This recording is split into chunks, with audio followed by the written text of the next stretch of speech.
Hello, kia ora, I'm Philip Duncan. Thank you very much for joining us. Well, the low coming out of Sydney is on its way to New Zealand, and while it looks quite impressive on the weather map right now, it is going to weaken as it moves in and then fall apart. It's going to bring a number of days of wet weather though, not necessarily pouring with rain the whole time. It's going to be more broken up, showers, patchy light areas, and the odd isolated heavier fall. So the area that needs the rain the most, eastern New Zealand and also the very top of the North Island, these areas have been in a rainfall deficit now for 3 years and counting. It's almost like the North Island has caught New South Wales weather pattern. And so we are seeing a much drier than normal pattern that's been consistent now for 3 years. Hawke's Bay is one area that is really dry for this time of the year.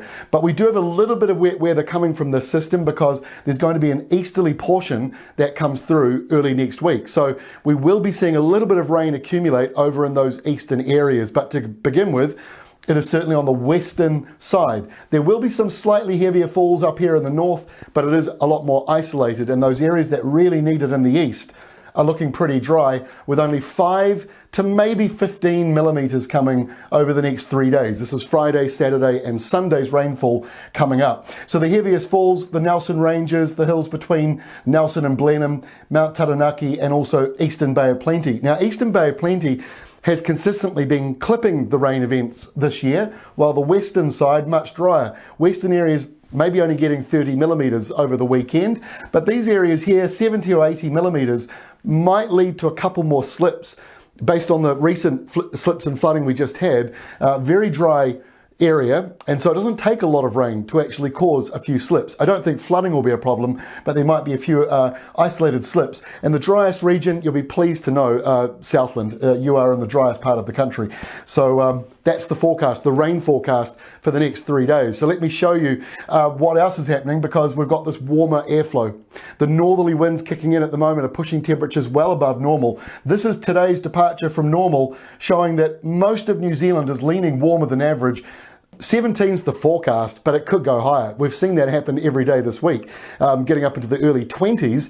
Might not be quite as hot today, but it's still leaning warmer than average over a large portion of New Zealand. The areas without shading that you can see here showing bang on average temperatures for this time of the year. So here is the forecast, and you can see that mild subtropical flow coming down right here. 2 big highs, and there's the low getting stuck between the two. Here comes the rain band on Friday. That'll move into the North Island. It doesn't look overly huge. There might be an isolated heavy fall, and it may be quite slow moving because this high is holding it up. So cloudy with light rain and drizzle patches and showers and dry spells, and then the odd heavier downpour for that northern area, and the east is looking mostly dry. There will be a few spits though around the South Island. As we go into Saturday, some of that wet weather passes over into those dry eastern regions, but because it's coming from west to east, it won't be a huge amount. The low's still stuck basically where it has been for the last day or two. It's not moving because it's blocked by these 2 big highs. They're holding it in its place. Now by Sunday, the high out over to the east of New Zealand, this one here, moves further away. That allows that low to come in. We thought the low was going to fall apart over the South Island. It's looking more likely now it'll be the North Island, but generally speaking, it's falling apart in the New Zealand area on Sunday. So there'll be more showers, a lot of cloudy weather as well in northern and western areas.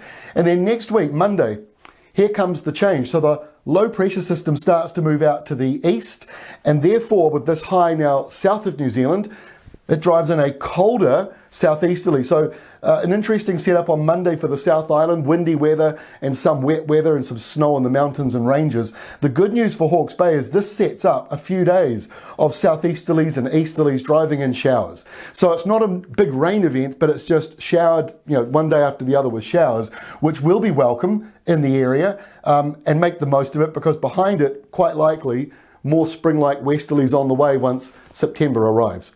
That is all from me. Thanks so much for joining us. We'll see you again on Friday with our next Weather Watch update, not only for New Zealand, but also we're doing these global weather updates covering planet Earth at the moment, just during lockdown. So we're doing those every couple of days. So our next one is coming out on Friday. We'll see you then.